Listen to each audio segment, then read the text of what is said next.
ഒന്ന് രണ്ട് കാര്യങ്ങൾ പറയാതിരിക്കാൻ പറ്റത്തില്ല. ഒന്നാമത്തെ കാര്യം, മുനമ്പത്തിൽ 600-ലധികം കുടുംബങ്ങൾ അവരുടെ ഭൂമിയുമായി ബന്ധപ്പെട്ടിട്ടുള്ള പലവിധത്തിലുള്ള ആശങ്കയിൽ അവർ സമരം നടത്തുന്നു.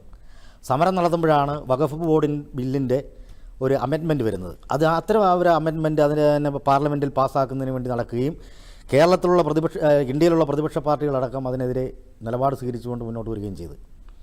അപ്പോൾ മുനമ്പത്തിലുള്ള ജനങ്ങൾ വിശ്വസിച്ചത് വഖഫ് ഭേദഗതി ബില്ല് വരുന്നതോടുകൂടി മുനമ്പം എന്ന് പറയുന്ന തങ്ങളുടെ ഭൂമിയുടെ പ്രശ്നം ആത്യന്തികമായി പരിഹരിക്കപ്പെടും എന്നുള്ള ഒരവസ്ഥ അവിടെ ഉണ്ടായി.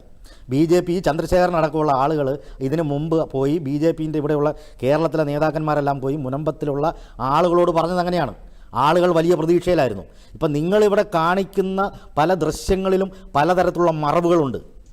അതാണ് ആദ്യം മനസ്സിലാക്കേണ്ടത്. നന്ദി മോദി എന്ന് പറയുന്ന പരിപാടി മുനമ്പത്തിലുള്ള ജനങ്ങൾ സ്വയം സംഘടിച്ച് നന്ദി മോദി എന്ന് പറയുന്ന ഒരു പരിപാടി ആവിഷ്കരിച്ചതല്ല. അപ്പോൾ കൊച്ചിയിലെ അദ്ദേഹത്തിൻ്റെ പത്രസമ്മേളനം ഉണ്ടല്ലോ, നമ്മുടെ കേന്ദ്രമന്ത്രി കിരൺ റിജിജുവിൻ്റെ പത്രസമ്മേളനത്തിൽ എന്താ പറഞ്ഞത്? ഇവിടെയുള്ള മാധ്യമങ്ങൾ മുഴുവൻ റിപ്പോർട്ട് ചെയ്തല്ലേ.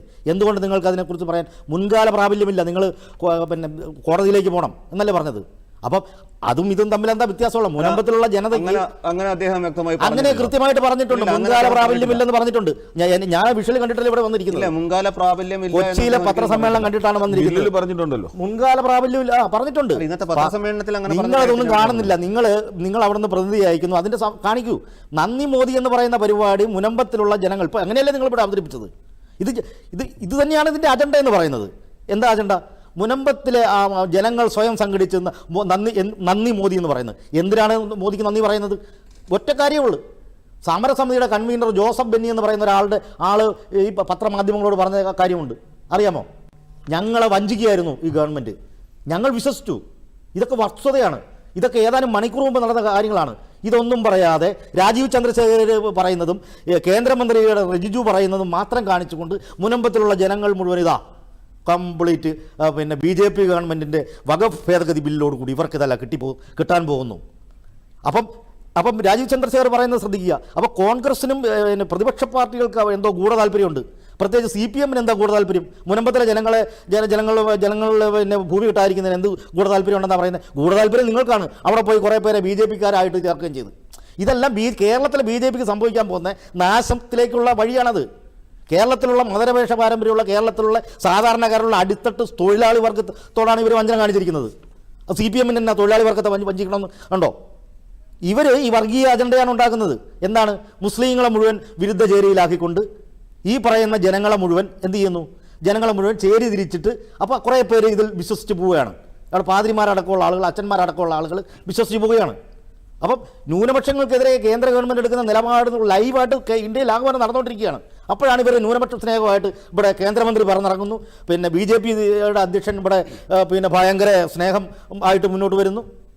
നരേന്ദ്രമോദി ബഹുമാനപ്പെട്ട ഇന്ത്യയിലെ പ്രധാനമന്ത്രി പറഞ്ഞ എന്താ ന്യൂനപക്ഷങ്ങളെ സംബന്ധിച്ച്? പഞ്ചറൊട്ടിക്കുന്ന വഖഫ് ബോർഡിൻ്റെ ഈ സ്വത്തുക്കൾ മുഴുവൻ ഉണ്ടെന്ന് പഞ്ചറൊട്ടിച്ച് നടക്കുകയല്ലെന്ന് ഒരു ജനതയെ ഇങ്ങനെ അവമാനിക്കുക. അദ്ദേഹം ഒരു ഇന്ത്യൻ പ്രധാനമന്ത്രിയല്ലേ? ആ ഇന്ത്യൻ പ്രധാനമന്ത്രിയുടെ ആ രാജ്യത്തിലുള്ള ജനങ്ങളുടെ കാര്യമല്ലേ അദ്ദേഹം പറയുന്നത്? ഇവിടെ ഇന്ത്യൻ ഭരണഘടനാപരമായിട്ട് ന്യൂനപക്ഷങ്ങളുടെ സംരക്ഷണം എന്ന് പറയുന്നൊരു കാര്യമില്ലേ? ഇതൊന്നും പ്രശ്നമല്ല. വഖഫ് ബോർഡ് എന്ന് പറഞ്ഞു കഴിഞ്ഞാൽ ഞാൻ ചോദിക്കട്ടെ, പാർലമെൻറ്റിൽ ഇടതുപക്ഷത്തിൻ്റെ ഒരു പാർലമെൻറ്റിൽ ലോകസഭയിൽ ഒരു പ്രതിനിധിയുള്ളൂ. ആ ഒരു പ്രതിനിധിയാൾ K രാധാകൃഷ്ണൻ MP പറഞ്ഞ കാര്യമുണ്ടല്ലോ.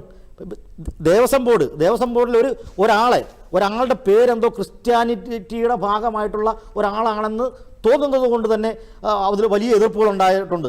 എവിടെ? ദേവസ്വം ബോർഡിൽ. ഇപ്പോൾ ഇവിടെ വഖഫ് ബോർഡ് നോക്കൂ. അതിന് വഖഫ് ബോർഡിൻ്റെ അകത്ത് ആർക്കും BJP ഗവൺമെൻറ് നിശ്ചയിക്കുന്ന ആർക്കും അതിൻ്റെ അകത്ത് കയറാനും ഇതൊരു വ്യക്തിപരമായ മുസ്ലിം വ്യക്തി നിയമത്തിൻ്റെ അകത്ത് നിൽക്കുന്ന ഒരു കാര്യമാണ്. ഇത് ഭരണഘടനാപരമായ കാര്യങ്ങളാണ്. നിങ്ങൾ ഈ പറയുന്ന പോലെയുള്ള മറ വെച്ചുകൊണ്ടൊന്നും ഈ പറയുന്ന മീഡിയ ഗൂഢാലോചന കൊണ്ടൊന്നും ഇതെല്ലാം ജനങ്ങൾ അറിയും. ജോസഫ് ബെന്നി എന്ന് പറയുന്ന സമരസമിതി കൺവീനറുടെ കാര്യം ഞാൻ പറഞ്ഞു. അതെല്ലാം ഉണ്ട്.